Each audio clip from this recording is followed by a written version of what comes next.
All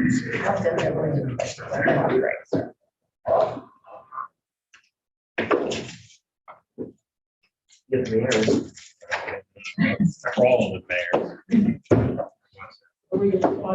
mayors.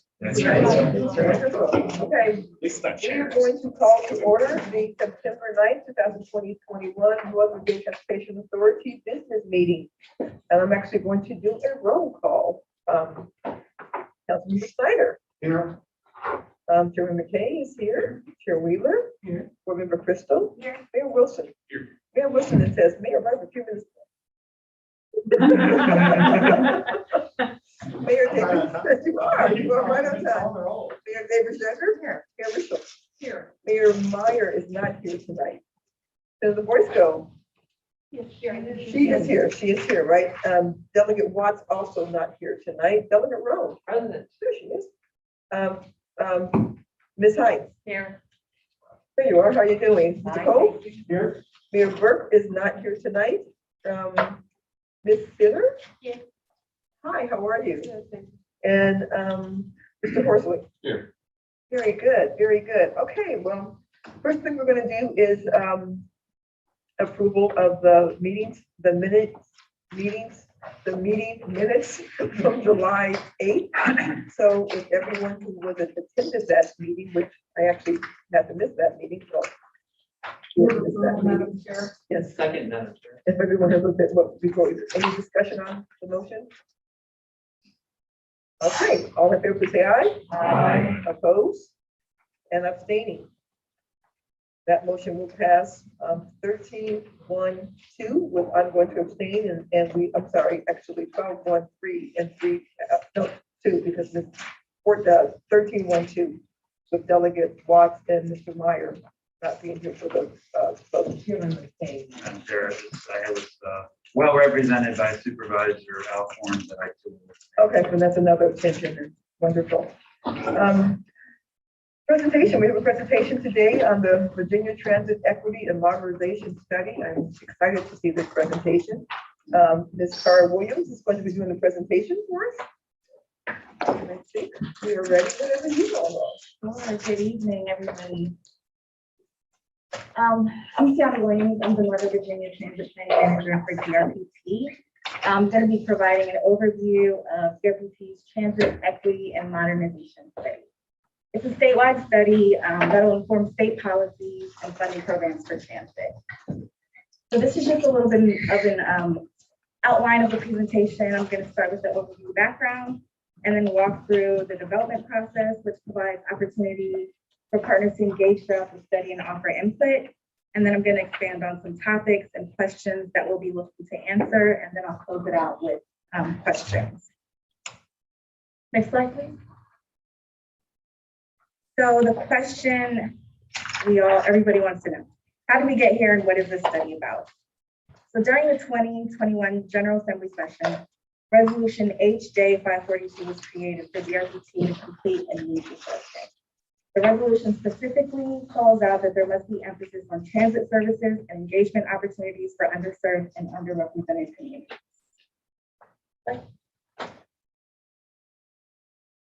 So if you take a look at the legislation, you'll notice the focus of the study needs to be on developing equitable and modern transit networks in Virginia, but there are also a handful of other topics that we'll explore throughout this study. So these topics include, as you can see in the graphic, transit accessibility, adequacy of infrastructure, transit electrification, emerging technologies, transit safety, and system engagement and governance. The key deliverables, we understand that the timeline is pretty aggressive, but we must submit an interim study report to the General Assembly this December, and then the final report will be submitted next summer in August. So during the development of this legislation, and even afterwards, there have been some questions about what this study will accomplish. Actually, can you go back one more? Margaret, go back. Yeah, there have been some questions about what this study will accomplish. So the scope is really broad. We want to make sure that we're clear on what this study will and will not be doing. So what will this study accomplish? We will identify agency, rider, and stakeholder needs. We'll also develop an action plan to address those needs. Some things we won't be doing with the study: we will not be developing an inventory of assets and infrastructure. We will, however, be using inventories such as Trans Am and other databases to advise the existing conditions analysis, but the focus will not be on developing new inventories. Also, it's not mentioned on the slide, but I want to point out that this study only applies to transit agencies that receive TRPC operating funding. And that's spelled out specifically in the legislation. So that was the study overview and what the study will accomplish. I'm going to get into project management and administration. So DRPT is the project administrator, and we selected Kinley Horn as our prime consultant. The Kinley Horn team includes a number of local, regional, and national sub-consultants that specialize in those various topic areas that will be explored throughout the study. So I won't read them, I won't read all of them, but you can see them on the bottom of this slide, a list of the sub-consultants that will be engaged throughout.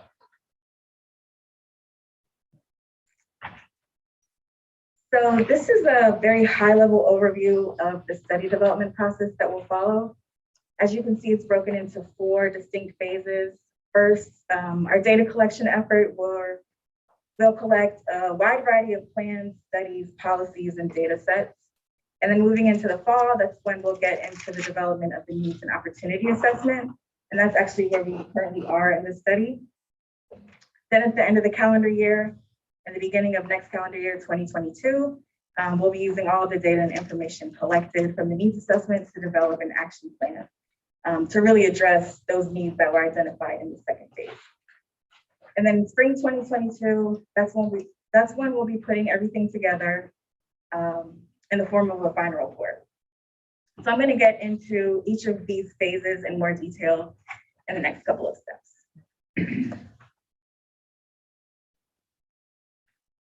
You go back. Oh no, okay. Yeah, you Lori.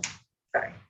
So for the first phase, data collection, this slide is just giving you an opportunity of, an idea of the types of data and information we plan to collect and review.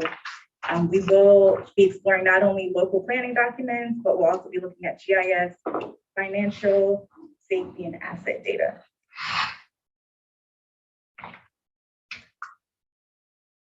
Next slide. The needs assessment phase of this study will be our opportunity to take a deep dive into better understanding the needs as it relates to transit equity, modernization, and all of the other topic areas.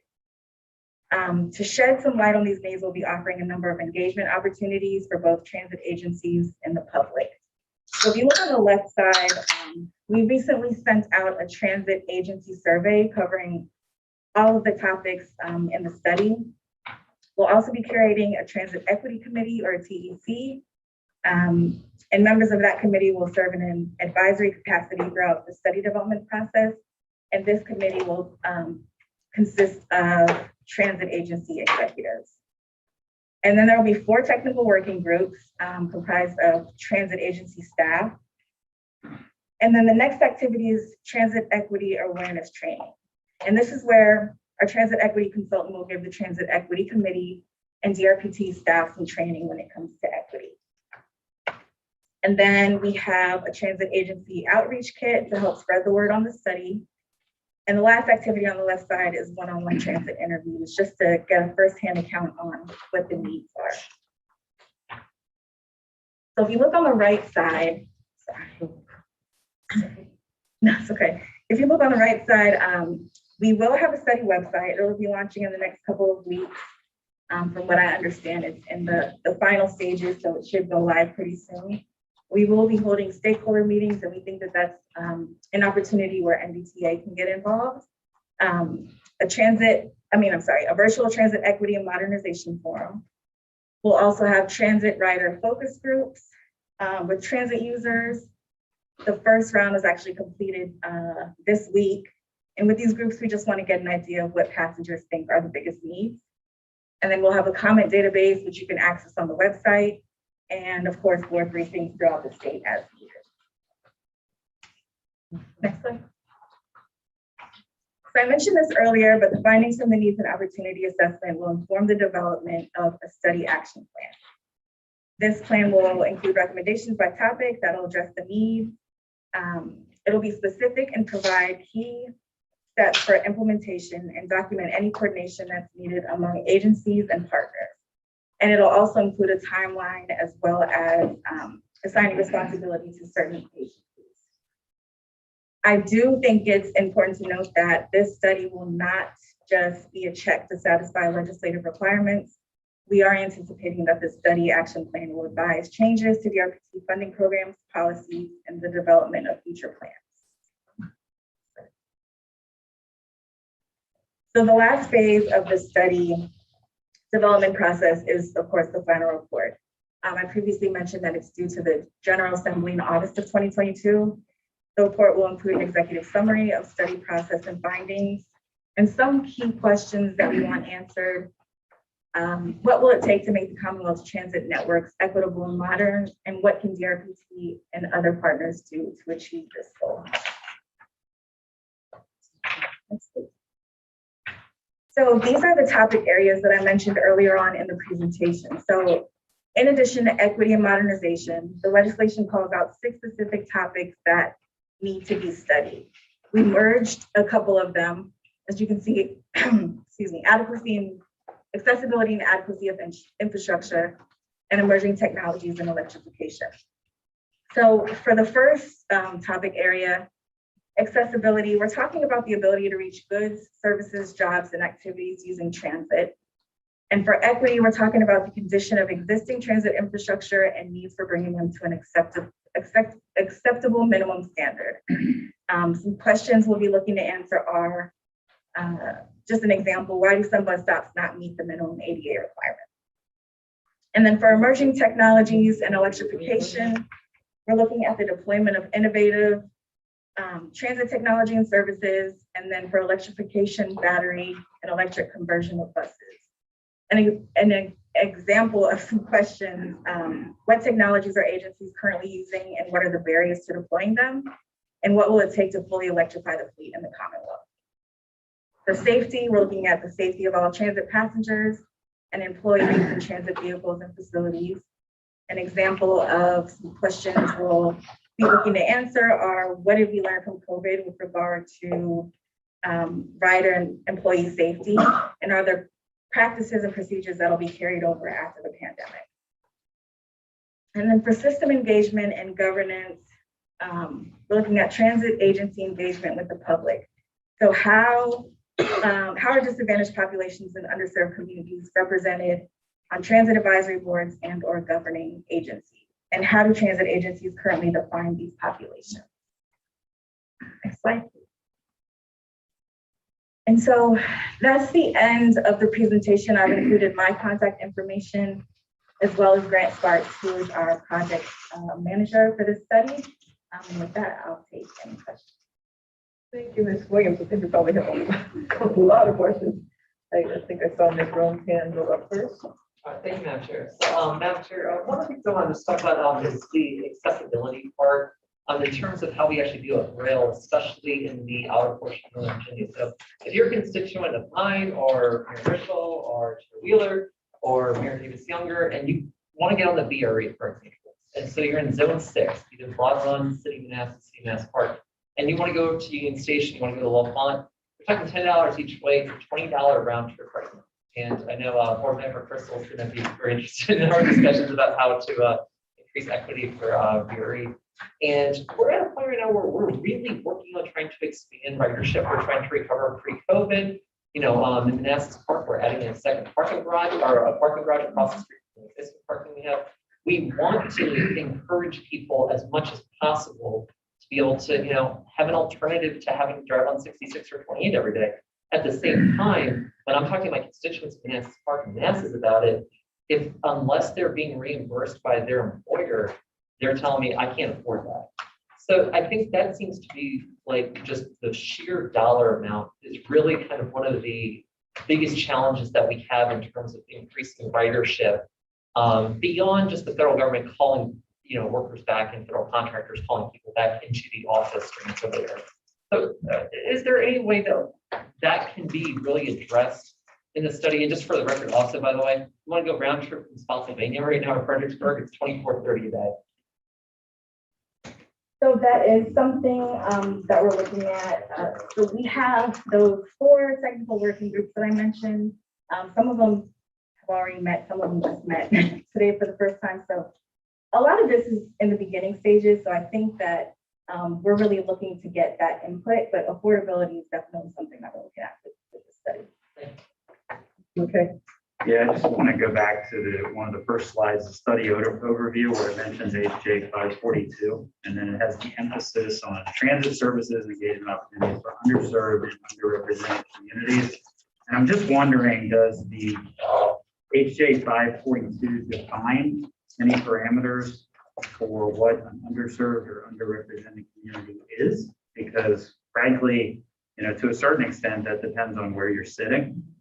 And certainly if it's measured by income, we have a problem in Northern Virginia. If it's measured by access to transit, we have a problem in Northern Virginia because we provide a lot of transit, but we're still underserving communities. And we have some people who are seen in other parts of the state as having high income that are not finding transit accessible in Northern Virginia. So are there any parameters about what underserved and underrepresented is defined as?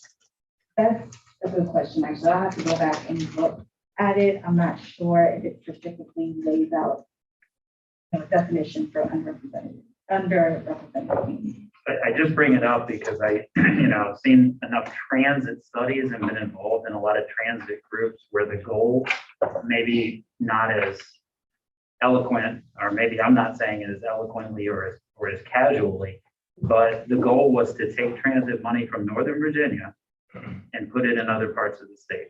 I'll just be that blunt.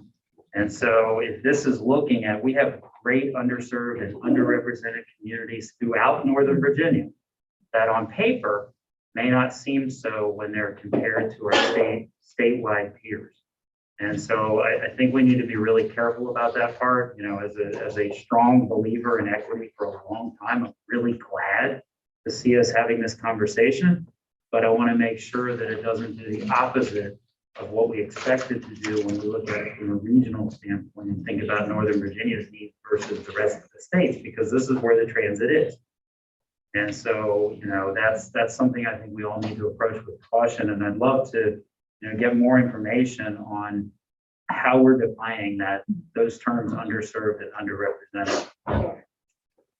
That's a good point. I know that that's something that we're looking to transit agencies across the state to kind of define so that, we can come up with our definition. I'm not sure if there's anything specific in the legislation. I'll have to look, but I know that that's something that we're looking at transit agencies to kind of define. Now, I appreciate that because it's going to be regionally very different.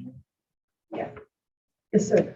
Madam Chair, I obviously work at the RPT with Ciara, and I'm also working on this study. I just wanted to interject. She said that one of our committees just first met today. So we have a transit equity committee, which is kind of our steering committee, our overall steering committee. And so we had our first meeting today. And for Northern Virginia, you're represented by Lynn from ART and Josh from DASH and Dr. Schneider from OmniRide. And then every transit agency in the state will have opportunities to work on one or more of these other working groups. But that topic did come up today by a couple of our Northern Virginia representatives on the equity committee that, we do have underserved populations up here and underrepresented. Like Ciara said, I don't think that's actually defined in the legislation, but I think you're well represented by your Northern Virginia transit agencies on the equity committee. That's already come up in our first meeting. Just to follow up on kind of I was one of the papers of this bill, and if you look and see, many of our House members who were papers of it are from Northern Virginia. I do believe that there is an interest in making sure that all of us have access to affordable and equitable transportation systems. And so, from the Senate side, I will be watching what we do as this moves forward. I serve on the Transportation Committee, and I will Excellent. Thank you. Yes, ma'am. To just link this to a couple of other bodies of work, one of the things that I've been really excited to see DRPT do is, of course, launch the support for transit systems that are interested in going zero fare, right? Not fare free, somebody's paying the fare, just zero fare. But I do think we had a really fascinating conversation at the Northern Region Transportation Commission on a study that I imagine you all have seen about some of the considerations around zero fare transit. One of the biggest in our region is, Erie is a great example, over 50% of riders, and the regional average across our bus systems is 40% of riders are paying for their trips with sport benefits. And so to go zero fare means leaving money on the table, right, from the feds we would love to see them more meaningfully support our transit programs in other ways.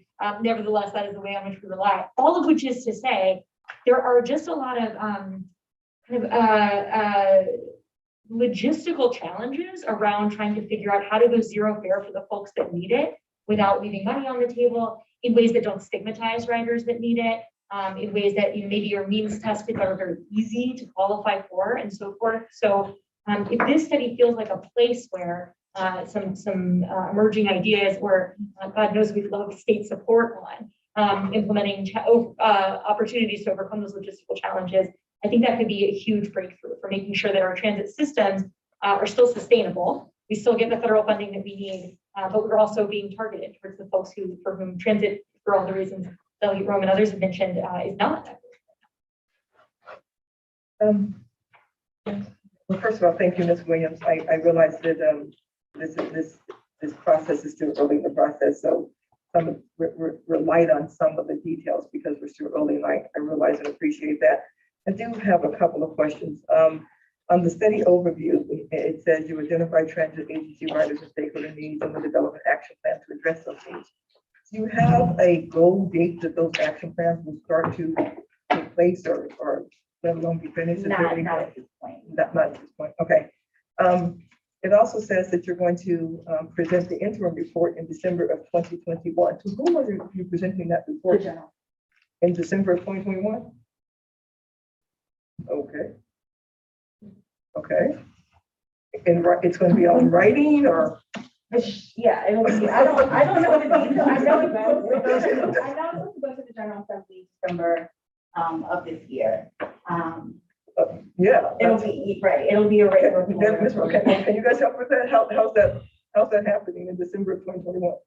Madam Chair, so typically these are written reports that are distributed to the heads of the committees that are interested in the money committees and transportation committees and the members. Okay, so it'll be in writing. It could be disseminated to the entire General Assembly, though, but it would be through a written report. Okay, so you all won't have an ability at that time to ask questions and things like that. Unless you're doing it in writing. Unless you're doing it in writing. Okay. Okay. Yes. So I guess one of the things with the report, then once it comes to the General Assembly, December 2021, is there going to be a section basically for recommended legislative action where we, if you have bill proposals or ideas, because we will have time in December. That was my next question. Into basically the beginning of January, in which we can submit legislation, but at the same time, as I'm sure Senator Boyce would also be able to tell you on this, that the sooner we can get any recommendations, the sooner we can get them vetted, and we can go back to our localities. We can go back and make sure that we're dotting the i's, crossing the t's, making sure we're doing everything. And if there's a funding component that's that's going to be part of it, then I've got to go up to someone such as, for example, Delegate Dolores McQuinn, who is the House Transportation Chair, but she's also on appropriations. And I'll have to go to Chair Torian, for example. So we're going to have those funding conversations. So as much advance notice as we can get prior to when we gavel in January, that would be extremely helpful. And this comes at a time also where, the MBTA agenda, as we have here, we're still recovering a $30-some-odd million, gap, from a very bad motion that one person did a couple of years ago on the House floor. That cost us a lot of money that we're still trying to dig out from under. So, dealing with that in combination with recommendations for transit here, we'll have our plate full, but work for the challenge, we can do it. So a couple more questions. So, and this may be for Senator Boyce, do you know to what committees you'll be presenting this first? I do not know that. Okay. And Madam Chair, I would bet that it would go to the Transportation Committee. Dolores McQuinn is the patron of the bill and is the chair of the Transportation Committee. So I would imagine that it would be part of the Senate and the House Transportation Committees first. And then my next and last question is there anything that could be impacted in any way, depending on what happens in the election in November with this study? Yeah, I could try to answer that. My understanding is this was directed by the General Assembly, and there would not be I think the answer is no. Or there should not be. So Okay. we are planning to continue with the study, and so in the interim report, we have been asked by Delegate McQuinn to make sure that the overall report, the interim report and the final report does include some actionable recommendations. I think the majority of those probably will be in the final report because we'll have enough time for the final report to flesh those out. But because the interim report is coming up pretty soon, but I know we are trying to get some actual recommendations in the interim report as well. And the interim report really will be an update on our progress to date. We really have just finished the data collection portion of this and starting to meet with our stakeholder groups. So. I would say the Council of Governments is doing the equity emphasis area and high capacity transit areas right now. And although obviously COG is just for this metro region, they may have some data for Northern Virginia that could be helpful to use. And I think we have such great regional bodies, and sometimes we should maybe try to talk to one another a bit more. But a lot of that data has started to be collected by COG already, if that would be helpful. Probably not in time for the interim report, but probably for later, could be really helpful. And I will say that I would be really appreciative if when the interim report comes out, maybe in January, you come back and give it to this committee, because I'm really interested to see how it's progressing. Right. And the Council of Governments is one of our stakeholders. Great. Wonderful.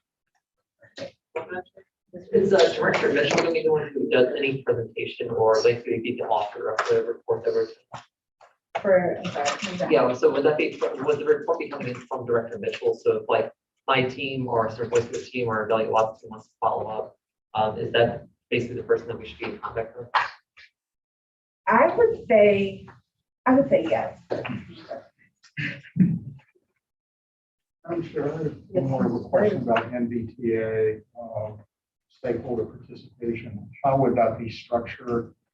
And I'd ask our executive director if she has any ideas. I know I'm catching off guard, so you don't need to answer tonight, but how would we provide input as a collective body?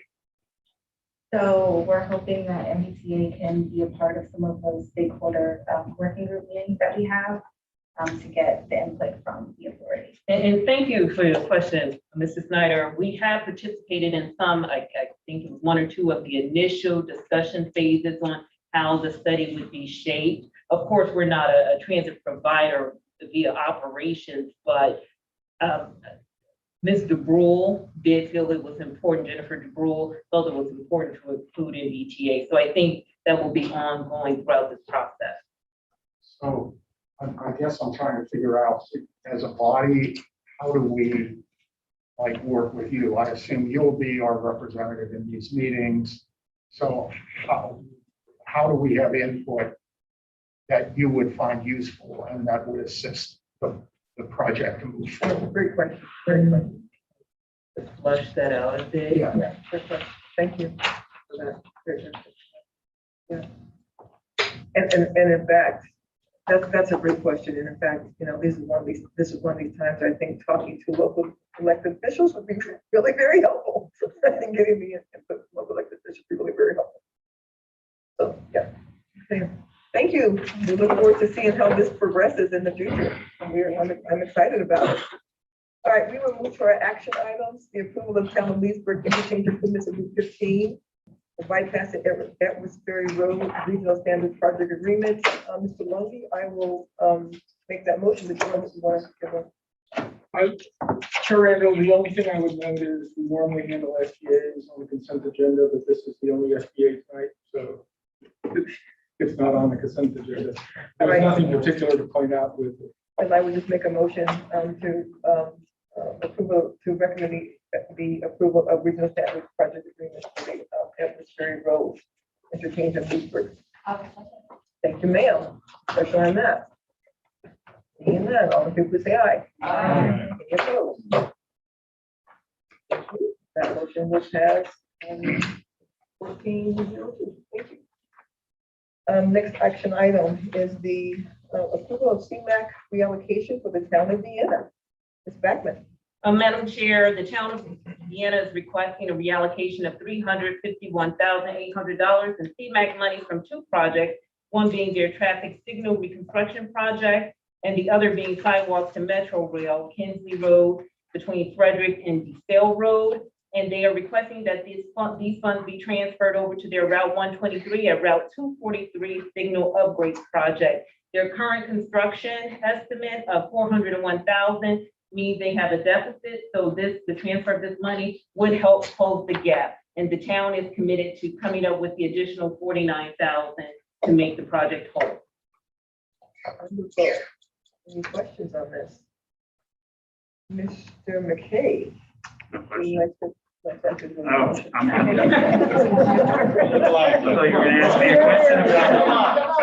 Hey, you didn't think this was controversial? It is not. It is not.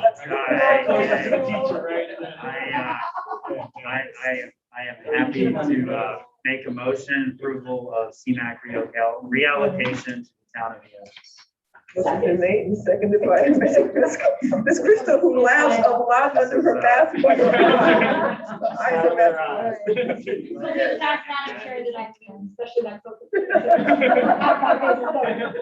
Do you not remember her calling on every person asking if they had questions when we were virtual? This is hard to get used to. That was you.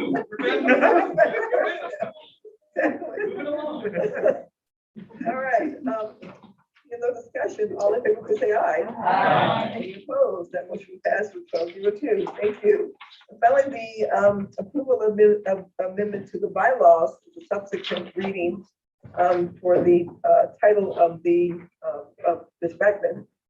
Mr. Lundy. Thank you, Chair Randall. This is effectively the same staff report that was presented in July. There are two additions to it. I will note that the GPC met earlier this evening and recommended this move forward to the authority and authority approval. The two new items are in section 4, item C.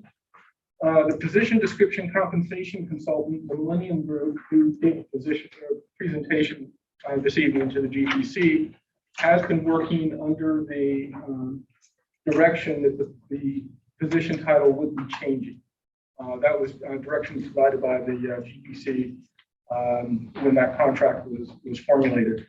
Additionally, the Council of Council has advised that and this was a question from the July meeting, that the title change is permissible but not legally required. Delegate Watts also sent a question to the a very similar question to the Commonwealth, and the reply from the Commonwealth was also that this is permissible but is not required. In addition, she asked whether it would, I'm sorry, my mask is really giving me problems tonight.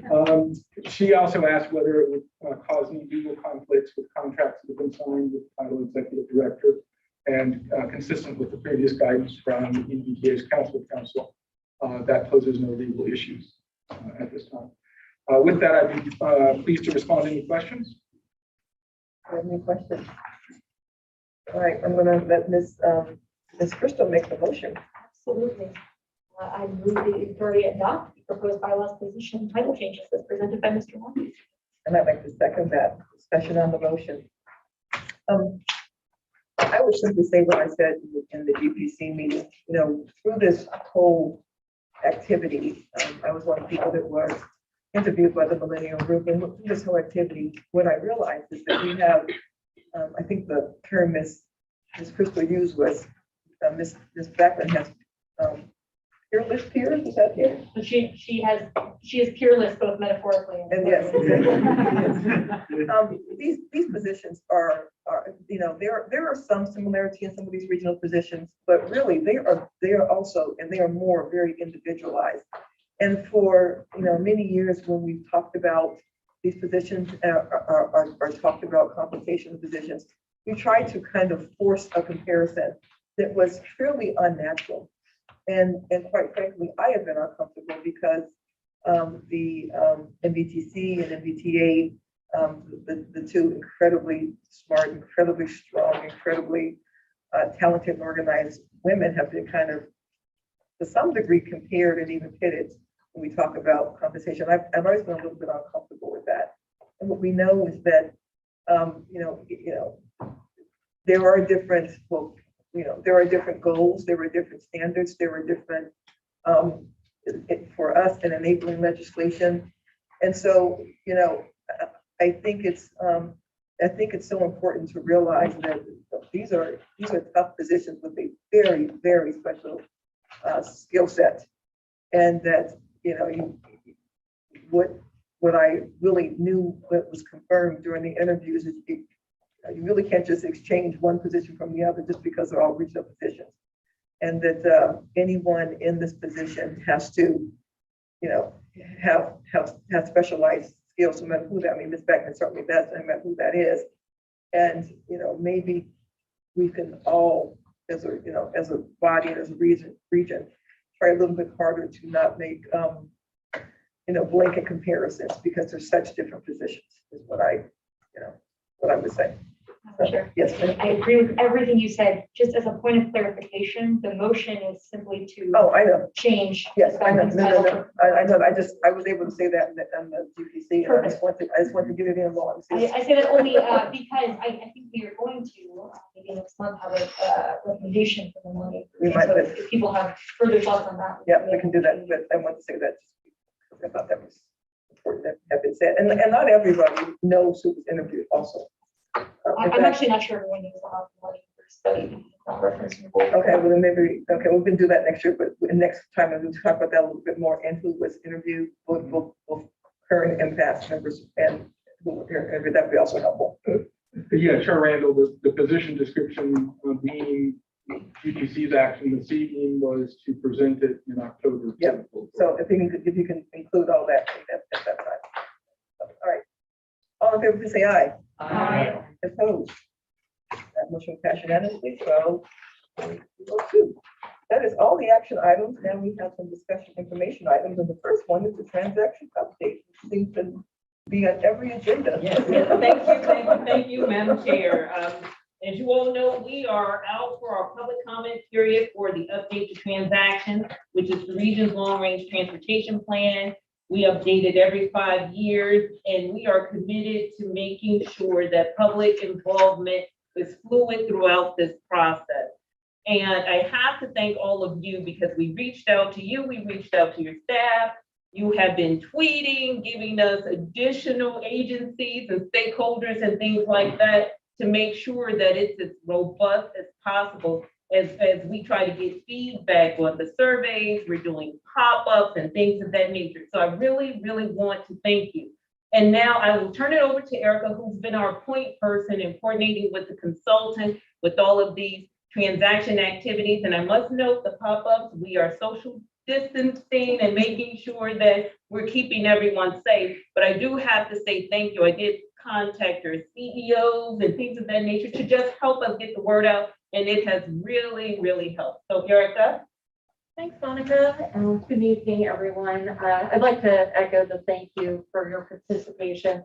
I am seeing it all over social media, and many of you are even tweeting, posting on Facebook from your own handles, and we're so appreciative.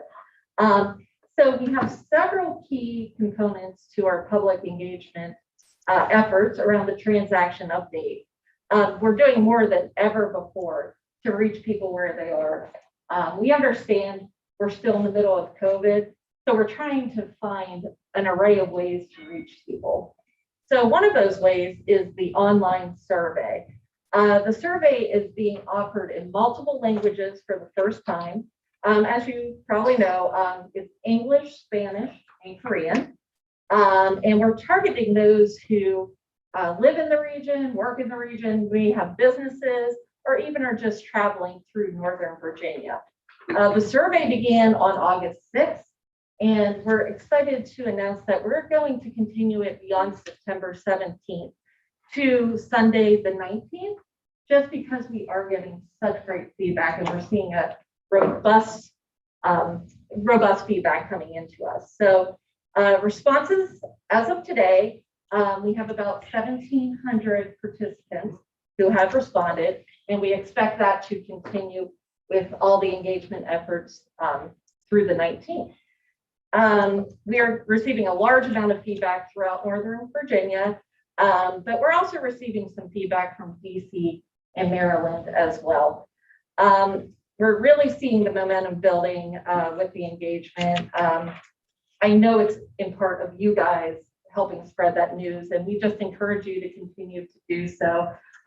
Your communities will help amplify our message even further. The findings from the online survey are going to be shared during the September, October committee meeting cycles. So that's coming soon. Pop-up events. That's a big element to our strategy as well. These are in-person community events located in each represented jurisdiction.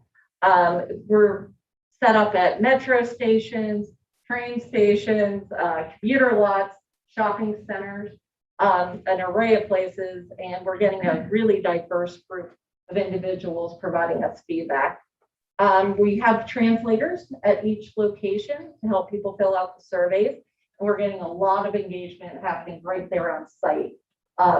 We work with a great group of consultants who are great about pulling people in and not letting them run away. So it's been wonderful. Voluntarily. Voluntarily. Good point.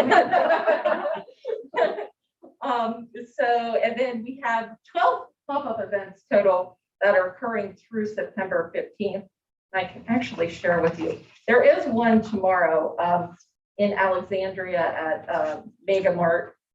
Saturday we have two. One at the Plaza Landmark in Alexandria, and also at Sterling Park Shopping Center in Sterling. The 12th, we have the dog. We got a lot to say. I know about mine. You know about yours? I know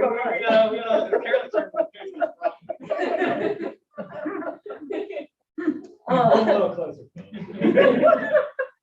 mine. And we also have one in Annandale coming up. There's a Dollar Tree on Sunday, and then on Wednesday the 15th, one at the Ashdale Shopping Center in Woodbridge. And that will conclude our pop-ups. So just want to give you a heads up if you want to share that news if that's near you. We also are doing live chat sessions for the first time. These are online sessions, almost working like an instant messenger. If you go to our transaction website, people can talk with NVTA staff in real time, ask questions. We've had some newcomers, some people we've talked to in the past, but we are getting some visitors and taking part of that. Those have been happening for the last few weeks, each Thursday from 1 to 3 p.m. Our last one is on the 16th. How are those going? Yeah, we've had a handful of people do them. This is very new, so That's a great idea. yeah. So we're kind of gauging to see if we might want to continue it beyond, have special discussions. But you know, we're getting some really great questions, so it's been pretty fantastic for us as well. Just another way we want to show transparency, meet people where they are. Virtual focus groups. We conducted 8 of these in total. Those were held in July. This provided us an opportunity to explore transportation topics further than what we could in an online survey. So we kept equity top of mind, focused on different genders, age groups, income levels, access to transit versus no access to transit, and also Title VI groups. So about 95 people in total participated in those. So you will also get updates on that.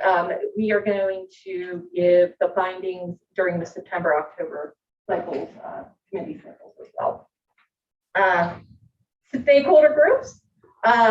We created a group of stakeholders now totaling 50 plus individuals or businesses or organizations representing businesses. And it also includes advocacy groups, citizen association, chambers of commerce, associations representing businesses. We continue to build upon that, and we are going to hold a stakeholder group in October, date to be announced. Some supporting initiatives, we have refreshed our transaction website and MBTA website a bit with the latest information. We wanted to make it a little bit of a more streamlined experience for people. So we're really trying to drive people to nvtatransaction.org/participate. That's where all the input opportunities are sitting. We also created an ambassador's toolkit, which I know many of you have used, or your staff, partners. And that includes an array of templates that you can use for social media, newsletters, for websites, graphics. For the first time, we're using animation, motion graphics to really grab attention. And then lastly, but certainly not least, the social media campaign. That's where we're getting a ton of engagement. We unveiled last month an Instagram account. So we have made our debut.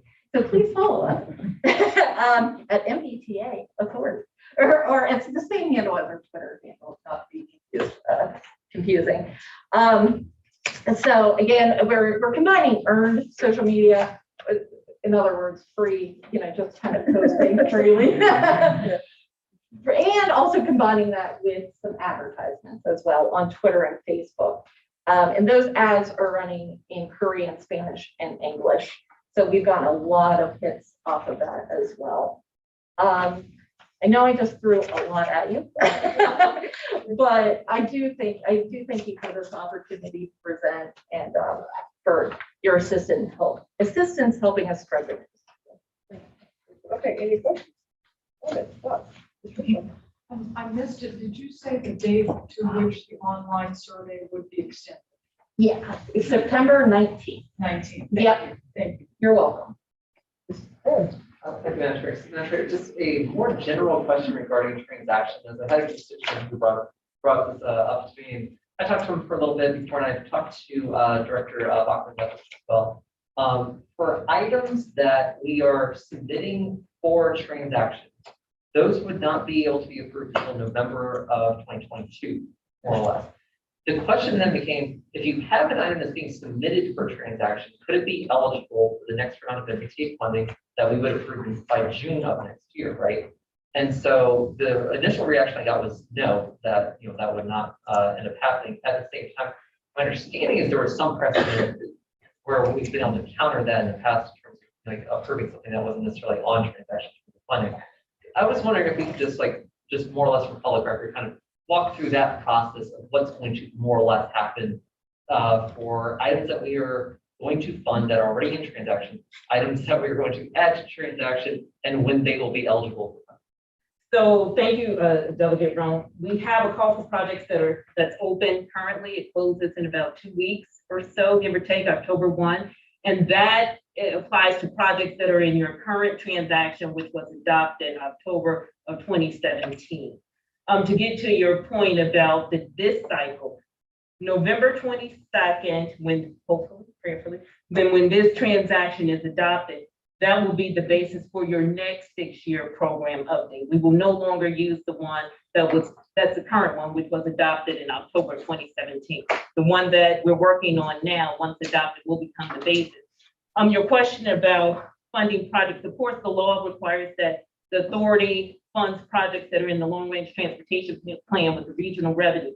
Now, there are some projects that are large in scale and a locality doesn't want to apply for the full scope of the project, the full scale. So they come in applying for segments of the project. So that is allowable, but we have to have a clear nexus to the project that's in the long-range transportation plan. So I hope that answers your question. Thank you. Anybody else? This is exciting because it's very. Thank you. Great thing. Thank you. Thank you so much. RVP procurement status update, Ms. Backman. So, Madam Chair and members, I will be brief.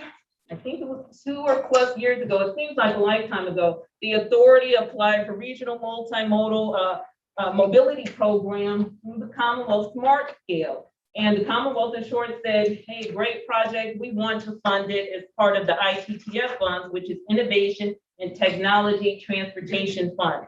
So we've been working with the Commonwealth, DRPT, VDOT, all of us have been working in tandem with several localities and agencies to get to a point where an RFQ has been released. Just as background, the RM3P has a mission to leverage collaborative use of real-time data for Virginia's public and private sectors to improve travel, safety, reliability, and mobility.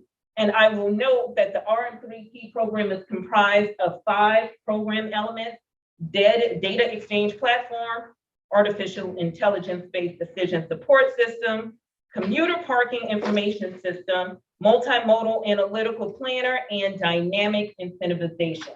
So right now, VDOT has issued a request for qualifications. We anticipate getting those in a few weeks, actually, and then continuing to work on the RM3P program. I will say that it has been extended further south to Fredericksburg because they have shown interest in it as well. It's important to us because as we had our transportation technology strategic plan, VDOT and DRPT and the other entities were involved in that plan. We do want to take some information that comes out of RM3P and continue to capitalize off of that, given where we are with greenhouse gas emissions and things of that nature, and just really trying to encourage people to get out of SOV. So that's where we are at this time. I know it's a short update, but it's really to let you know the project is moving. We are moving. The project Kathy McGee, and I guess she's not an OIFI, but she works with OIFI. She is on the Commonwealth end, and myself, we're the program managers, if you will.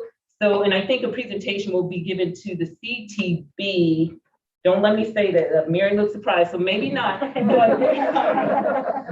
always get my agenda after this. I never know. Sometimes you know more than I. But we are advancing this project, and where we would like to be is that we start deployments in 2022. But I will keep the authority updated. Thank you. You were really excited about that item. Thank you very much, Mr. Bagman. Appreciate it. Okay, we're going to do an update on the travel trends in Northern Virginia, which is actually, if you look at stuff, pretty fascinating and a little scary. Mr. Rashad, Well, it's going to be me. I told him okay. I could do it, and he could stay home trying to keep everyone safe and minimize people attending. So we are, as you're aware, we do provide travel trends updates in Northern Virginia, given where we were this time last year and pre-COVID.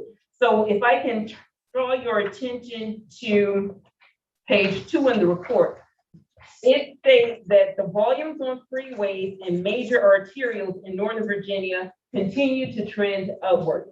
In August, the volumes are reported to be within 95% of pre-COVID levels.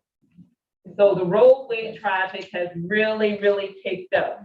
And in June, we were at 92%. So I will be coming to you again, probably in October, to give an additional update. There is some good news for transit ridership as well, particularly rail. As we had discussed previously, ridership on bus was continuing to increase. And in some systems saw some pre-COVID ridership levels, but Metro Rail, VRE was still showing, severe decline in ridership. Well, if you look at this chart, Metro Rail has really shown an uptick, if you will. Metro Rail ridership showed an increase of 13%.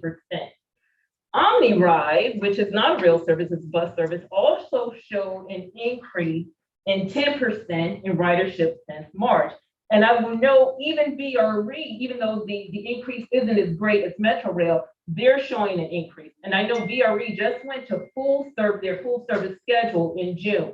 So all of this is to say that ridership on the roads, in addition to transit, is beginning to show increases, especially, and we're really pleased to see that on the rail ridership as well. The bus services, of course, are trending upward. So this is what we are glad to see. Now, one thing this information, of course, does not include is schools opening. So, and I know the highway data is 2 weeks behind, The transit data is reported by each quarter, so I do have to let you know that. But when we provide this report again, we will have some back to school data as of September 21st. So we want to just keep you abreast of what's going on with movement, ridership as the region opens, as vaccinations are being deployed and in some cases required, as schools have opened, and what's going on for travel trends in Northern Virginia. Yes, sir. I would just given the earlier conversation we had around transit equity, that we are doing a very, very powerful on-the-fly transit equity study right here. And this data, I think, shows it. Yep.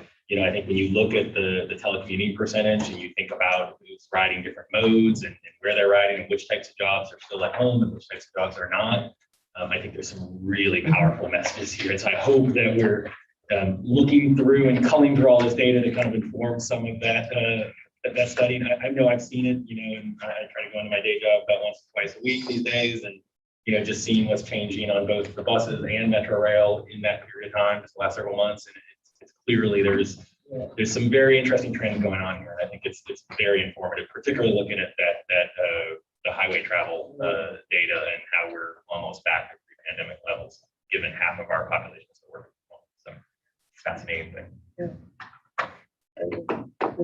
Okay. Yeah, two things. One related to the road travel.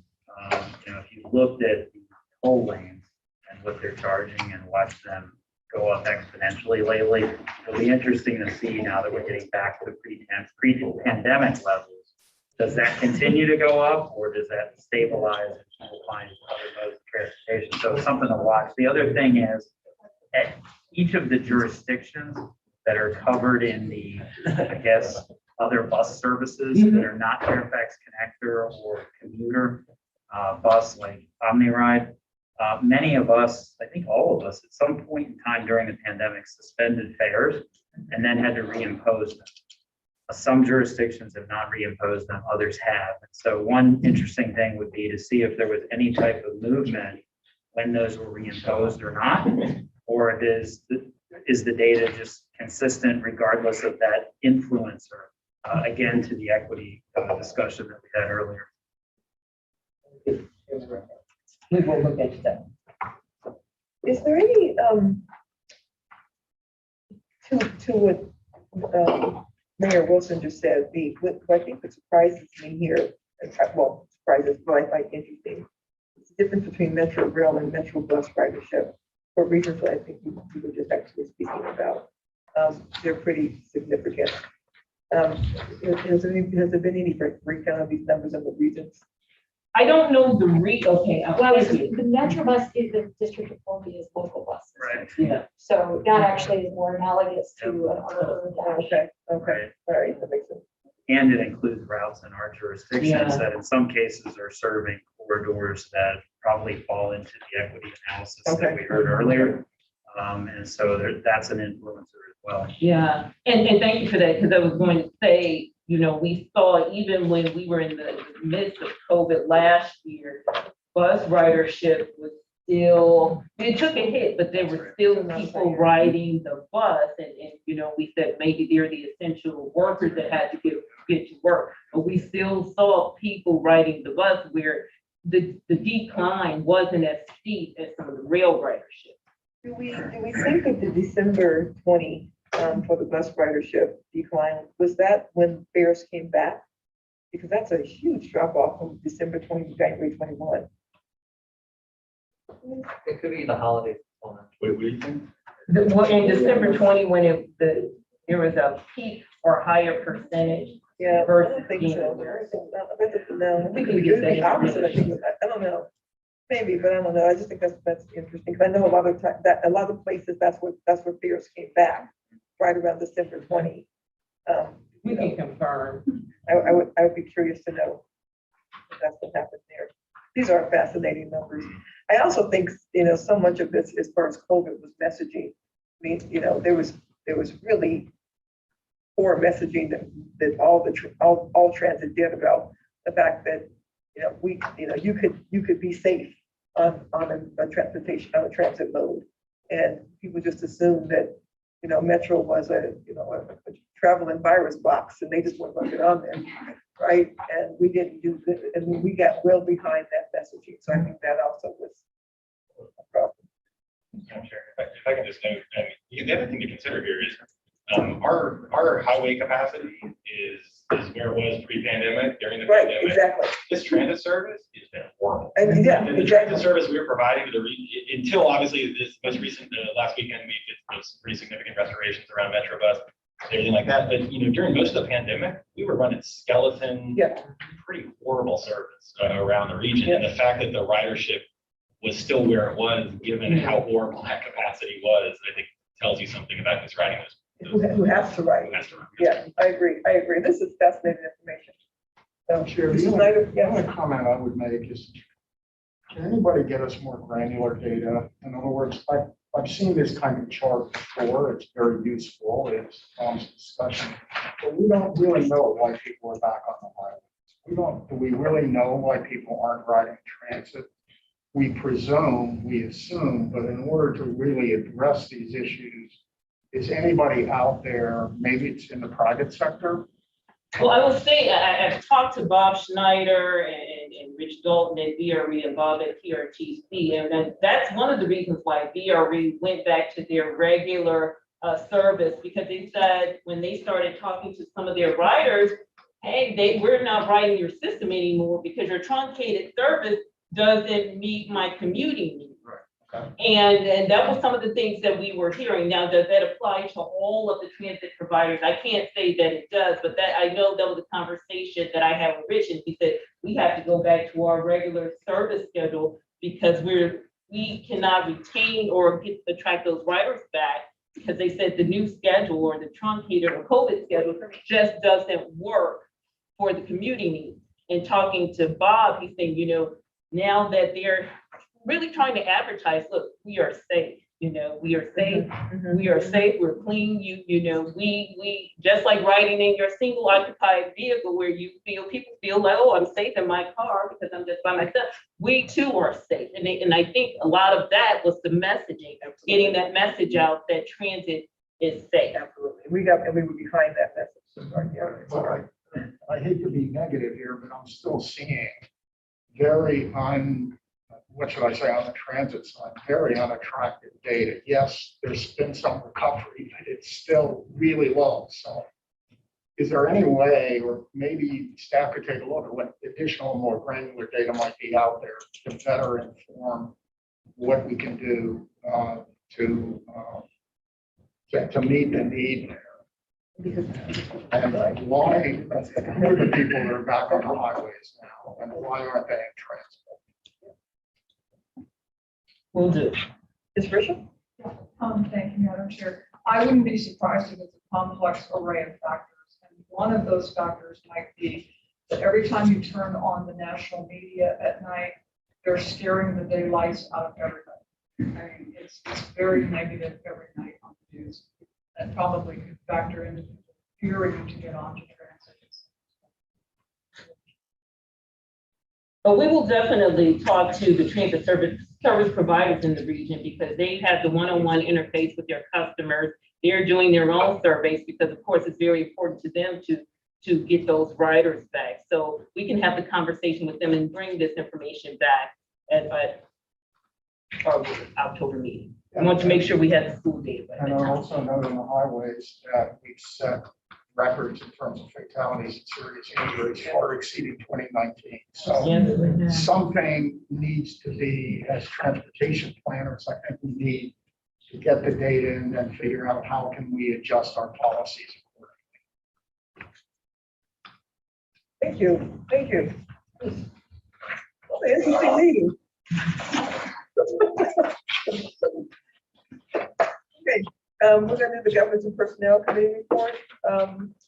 I will quickly, before I turn it over to Ms. Bader, say that one of the things we discussed tonight, we discussed a lot of things, but one of the things we discussed tonight was the fact that MBTA's remaining gap from when we were rated is still $38.5 million. And then Loudoun County has already put it in our legislative agenda that that is one of our priorities to get that money back. And that I always ask, make the request of my colleagues at the county level and town levels to put that in your legislative agenda as well.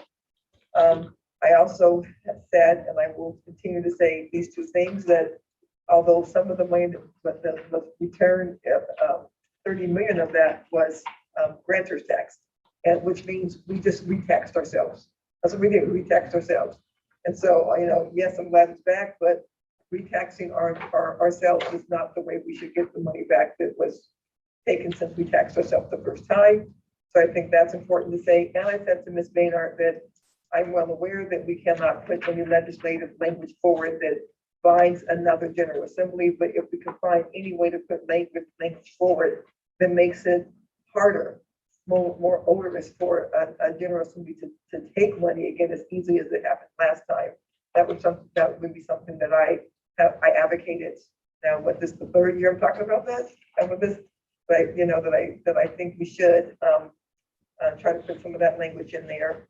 And so that was one of the main things we talked about. In addition, we did talk a little bit about the fact that if a person buys a electric vehicle, they get some rebates and financial benefits. But if they buy it new, but if they lease it or buy it used, none of those benefits come to them.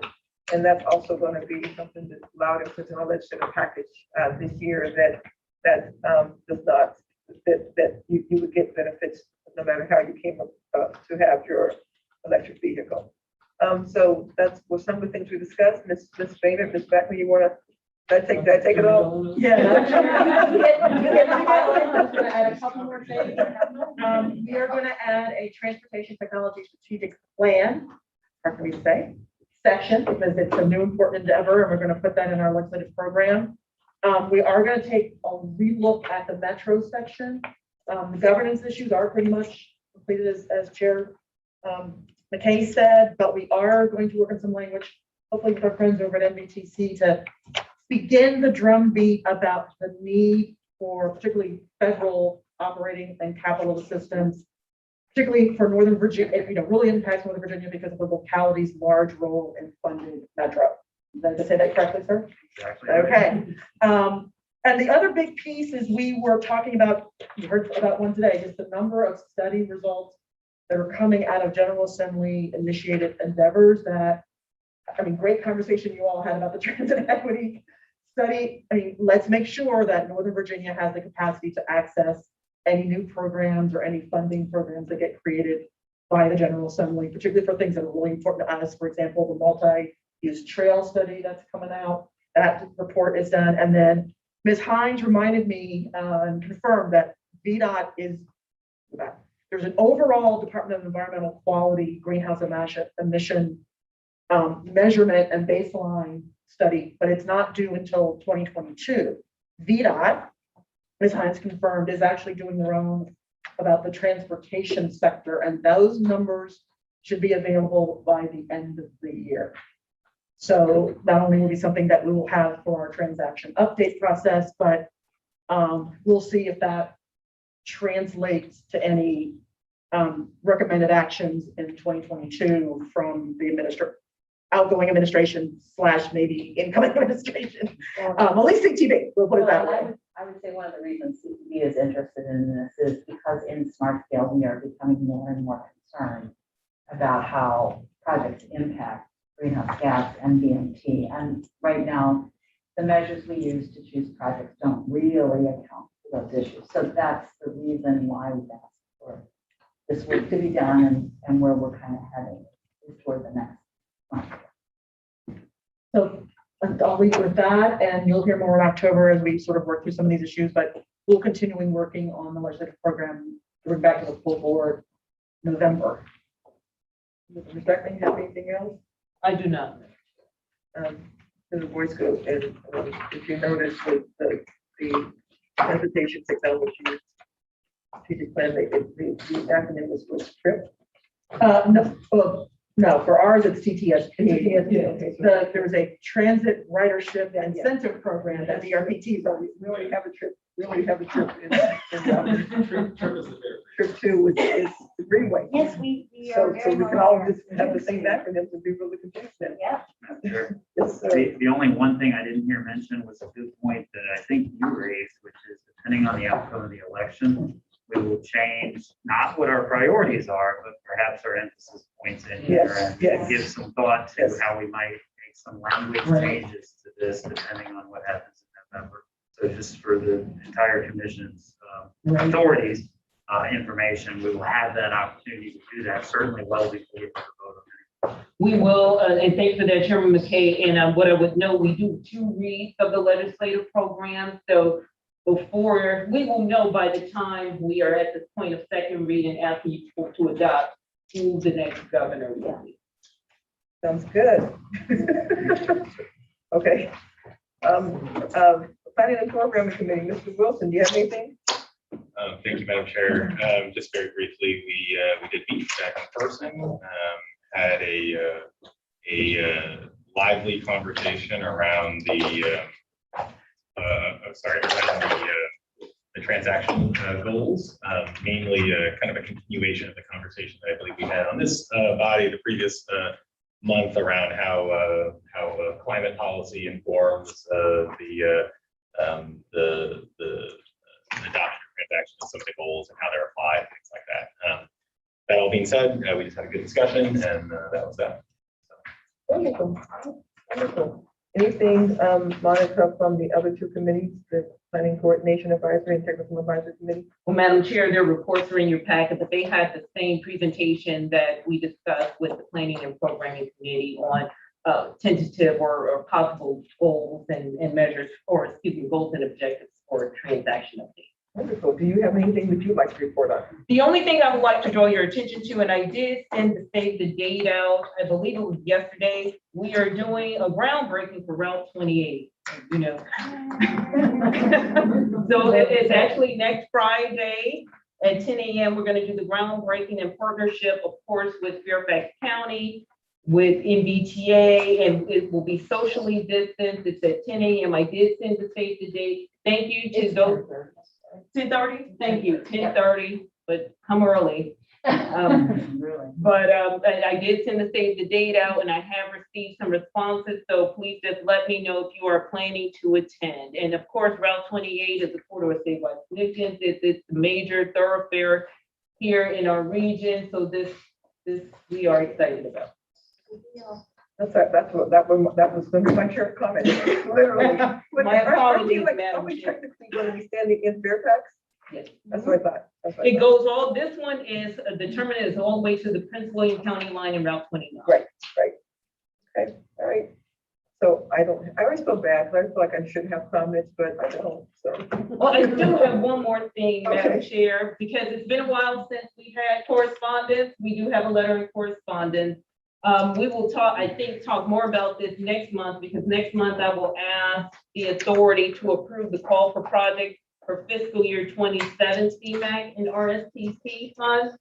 So, and again, it's just approval of the call for project. As a reminder, the Commonwealth Transportation Board is the decision-making body when it comes to CMAQ and RSTP funded projects. The authority, we make programming recommendations for the regional pop.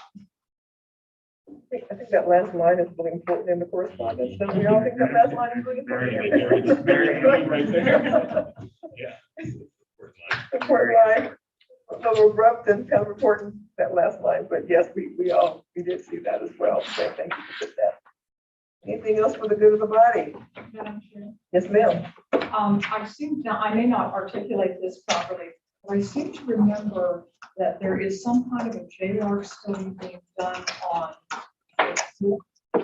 And I think Ms. Danger mentioned this about a year and a half ago, debt that is unknown to the state.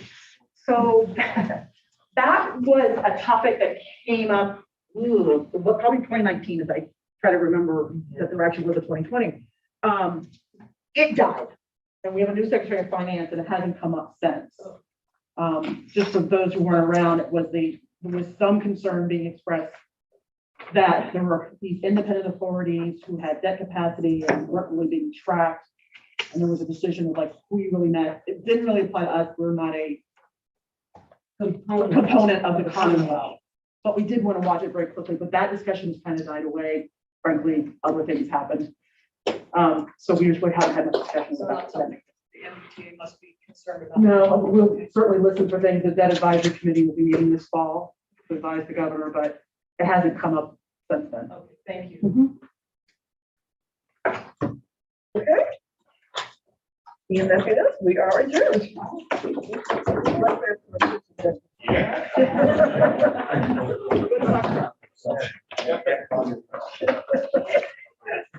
I was gonna say, yeah, I'm glad to be the subject of concern.